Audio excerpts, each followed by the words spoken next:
When you work your chest, you'll also activate muscles in your back and shoulders, making it a multifunctional addition to your weekly workout.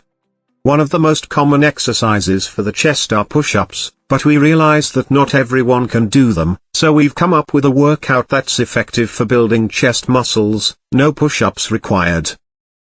Elbow squeeze and shoulder press, 15 reps.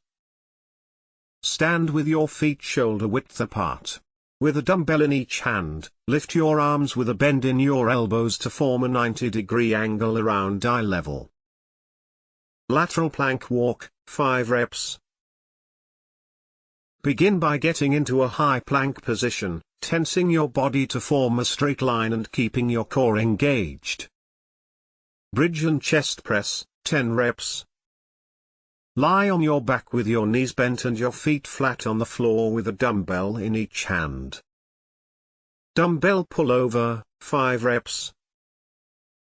Lay flat on your back with your knees bent and your feet flat on the floor. With a dumbbell in each hand, straighten and extend your arms straight above your shoulders.